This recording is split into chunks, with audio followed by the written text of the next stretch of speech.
Assalamualaikum warahmatullahi wabarakatuh.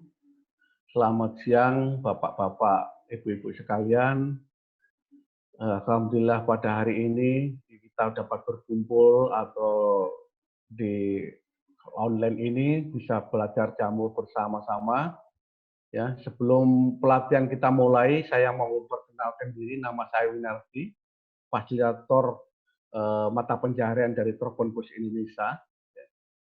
Mudah-mudahan pelatihan hari ini bisa bermanfaat bagi kita semua. Ya, sebelum materi kita mulai, ya, ada beberapa langkah budidaya jamur merang yang memang harus kita ketahui. Ya, ada 8 langkah. Ya. Yang pertama, kita harus memahami bagaimana pembuatan kebun jamur.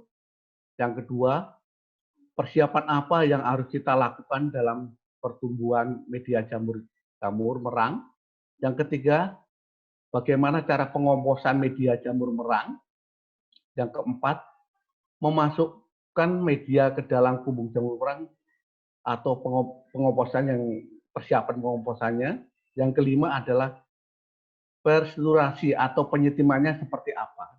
Yang keenam, persiapan penaburan bibit nanti kita lakukan seperti apa. Yang ketujuh, pemeliharaan media jamur. Yang kedelapan adalah bagaimana proses pemanenan.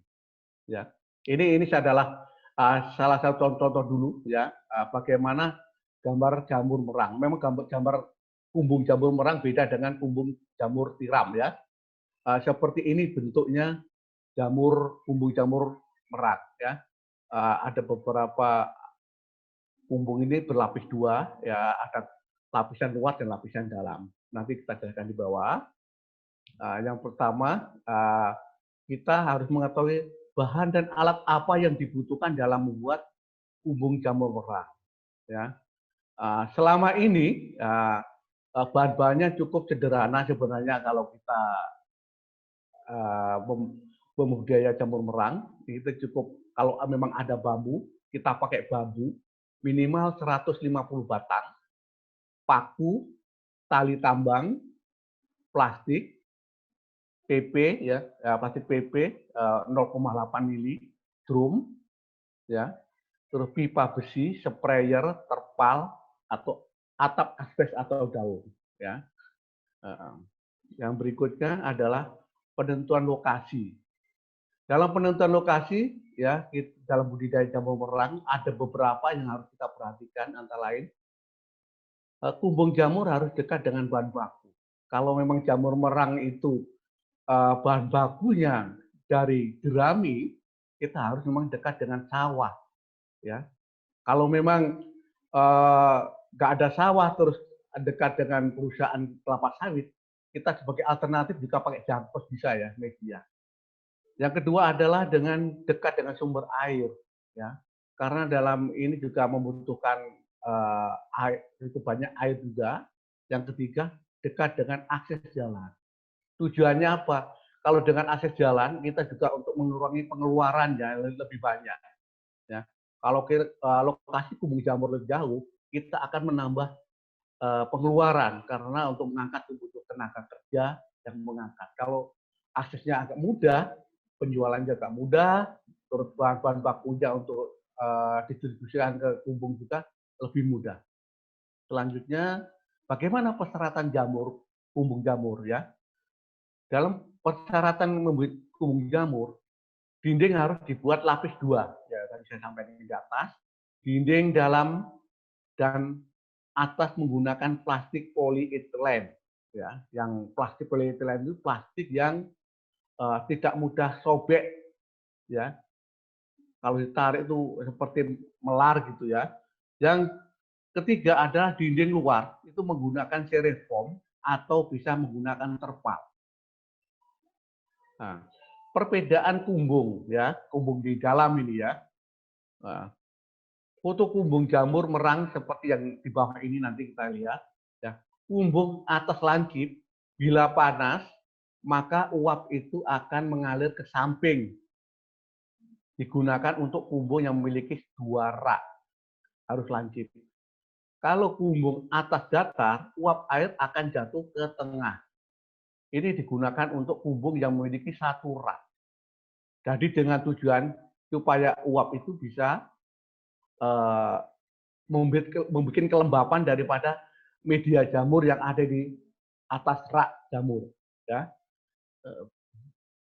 Nah, selanjutnya ini tadi yang sampaikan bahwa contoh dari kumbung jamur. Nah, ini adalah kumbung lapisan paling luar. Ya, kita bisa pakai terpal. Yang pakai dalam ini adalah kita pakai plastik polietilen. Ya, ini jangan sampai ada kebocoran di sini. Makanya di sini nanti di bagian bawah ini setelah tersusun rapi, kita timbul dengan tanah supaya rapat, lebih rapat. Tujuannya nanti kalau waktu penyetiman tidak ada kebocoran. Nah, karena percuati atau penyetiman itu nanti membutuhkan waktu agak lama ya, biasanya 8 sampai 10 jam. Ini nanti berbentuk seperti balon. Ya. Mencapai derajat sampai 90 derajat Celcius. Makanya perlu butuh waktu yang lama. Ya. Ini seperti balon menggelembung ini nanti. Ya. Dan selanjutnya, nah, media yang kita butuhkan dalam budidaya jamur merang, ini jerami, kapur dolomit, dedak, limbah kapas. Ya. Dan selanjutnya ini ada beberapa alternatif untuk menggantikan dari media ini. Ya. Seandainya media ini nggak ada di tempat, nah, ini ada alang-alang, enceng gondok, batang jagung, kelarak pisang, jangkos, janjang kosong, sawit bisa dipakai untuk media dasar dari media budidaya jamur tiram. Nah, karena ada dua media di budidaya jamur tiram. Media yang kedua, tadi pakai kapas. Ya, kalau kapas nggak ada, susah. Ada alternatif lain untuk mengganti kapas. Ampas sagu bisa, terus aren, kalau yang batang aren kalau ditumbuk itu yang lembut-lembut itu bisa dipakai ya, bisa dipakai untuk media. Ampas TP, kalau ada perusahaan TP, ampasnya kan dibuang kulit-kulit ini bisa sebagai media. Kalau kapuk bekas, biasanya kalau orang-orang itu dulu ada kasur dari kapuk dibuang itu aja, itu diambil bisa sebagai pengganti dari kapas ini. Jadi bisa ini bisa sebenarnya semua daur ulang sebenarnya. Ini keuntungan kita kembali ke daur ulang atau kita memanfaatkan limbah yang ada di sekitar kita. Kardus bekas, nah, ini bisa juga kardus bekas. Semua adalah pemanfaatan barang bekas ini. Jadi kita pendaur ulangan. Ini yang bagus ini. Ya. Jadi kardus bekas. Ini berarti alternatif pengganti kapas. Yang selanjutnya, bagaimana cara pengomposan? Nah, dalam pengomposan media jamur merang itu ada dua. Antara lain pengomposan media lapis atas itu tadi yang terdiri dari kapas, ada penggantinya adalah kapas bekas, kardus, ampas tahu, ampas tempe tadi. Itu dicampur dengan kapur dolomit dengan dedak halus ya, sama pengomposan campur saya merata. Pengomposannya itu kurang lebih sampai 5 hari juga sama sebenarnya. Yang media pertama ini media pertama. Tadi media kedua ini ya, media yang terakhir. Ini yang media pertama ini lapisan bawah. Yang lapisan bawah itu yang tadi kita bisa dari jerami, bisa dari jangkau sawit, bisa dari alang-alang, kelaras, atau batang jagung. Ini adalah lapisan paling bawah. Ini pengomposnya sama untuk bahan bakunya juga kita pakai kapur dolomit dan dedak halus, ya. Itu bisa dipakai. Dan proses pengomposan juga sama, ya. Proses pengomposan paling 5 hari, setelah itu kita bisa dimasukkan ke dalam kumbung, ya. Terus selanjutnya, bagaimana cara memasukkan kompos tadi ke dalam kumbung? Cara menyusun media jamur ke rak kumbung itu ada dua cara yang harus diperhatikan antara lain. Kompos jerami atau yang paling bawah kurang lebih ketebalannya adalah komposnya 10 hari ya ini tadi ya. Maaf. Ketebalannya adalah 40 cm yang bawah. Ya, ketebalannya adalah 10 cm lapisan yang paling bawah. Ketebalannya. Untuk lapisan pertamanya. Yang kedua, kemudian tahap kedua, lapisan kompos yang tadi dari kapas, hasil pengomposan kapas, kardus, ya kalau nggak ada kardus, terus tadi ada ampas tahu, itu ada ketebalan hanya 0,5 cm untuk lapisan yang kedua yang paling atas. Ya. Nah, selanjutnya, bagaimana cara presentasinya atau penyetimannya? Ya. Peralatan dalam presentasi adalah lantai kumbung harus dibersihkan dulu sebelum disetim atau presentasinya. Peralatan untuk wadah penanaman bibit harus disertakan di dalam presentasi, dimasukkan dalam kumbung jamur semua. Semua ruang tertutup rapat. Tadi saya bilang contoh kumbung yang di atas tadi harus ditimbun, paling bawah ditimbun dengan tanah supaya rapat, tidak ada asap keluar dari dalam kumbung. Ya, supaya lebih maksimal untuk penyetimannya. Drum pertuasi diisi penuh dengan air. Kemudian dipasang pipa disalurkan ke dalam kumbung. Ya, maksudnya gini. Jadi kumbung yang masuk ke dalam kumbung adalah uap air. Uap air. Nggak sama dengan budidaya jamur tiram. Kalau budidaya jamur tiram adalah seperti dikukus saja ya, di atas air. Tapi ini yang dimasukkan ke dalam kumbung itu adalah hanya uapnya. Setelah mencapai suhunya 70 sampai 90 derajat, biasanya lamanya itu setelah 7 sampai 8 jam, suhu dipertahankan sampai 4 sampai 5 jam. Kalau sudah stabil katanya. Ini ada dua catatan ini. Bila penyetiman tidak matang, maka jendela harus dibuka karena mengeluarkan bau amonia supaya keluar. Yang kedua, apabila penyetiman matang, maka jendela ditutup saja. Jangan dibuka. Nah, selanjutnya, nah ini adalah saya sampaikan di atas tadi, contoh drum untuk menyetim. Ada pipa itu nanti kasih pipa dimasukkan ke dalam itu, kumbung dalam itu dilubang, dimasukkan, dirapat, disolasi supaya nggak ada. Nah, ini bagian bawah kumbung, nah, kita tutup rapat dengan tanah supaya asap atau uapnya tidak keluar. Ya. Dan bahan bakar biasanya kita pakai kayu, bukan LPG lagi, kayak seperti jamur tiram. Kita pakai kayu dibakar, seperti memasak air lah. Yang kita ambil uapnya kita masukkan ke dalam kumbung. Gitu. Ya, selanjutnya bagaimana persiapan penanaman bibit? Usahakan pH, nah, pH itu mencapai 7, netral. Benar sama dengan apa yang tadi di budidaya jamur tiram, pH-nya harus netral ya 7. Karena akan mempengaruhi pertumbuhan miselium di dalam kumbung. Peralatan untuk penanaman yang telah dipertuasi atau disterilkan itu disiapkan, diisi dengan bibit. Nah, ini bibit backlog itu dihancurkan dulu. Setelah dihancurkan, ya, dihancurkan agar lembut. Ya, satu backlog itu biasanya untuk 1 meter persegi. Nah, satu backlog itu ukuran biasanya kecil, nggak besar itu bibitnya itu. Ya. Suhu kumbung antara 32 sampai 35 derajat Celcius. Nggak sama dengan budidaya jamur tiram. Kalau budidaya jamur tiram, suhu yang dibutuhkan adalah 22 sampai 24 derajat Celcius. Tapi kalau budidaya jamur merang, suhu dibutuhkan ada 32 derajat sampai 35 derajat Celcius. Lebih panas kalau merang. Ya. Bisa juga dibuat bantalan di tiang dan ditanami bibit. Nah, nanti sini di bawah ada gambarnya. Nah, bagaimana cara penaburannya?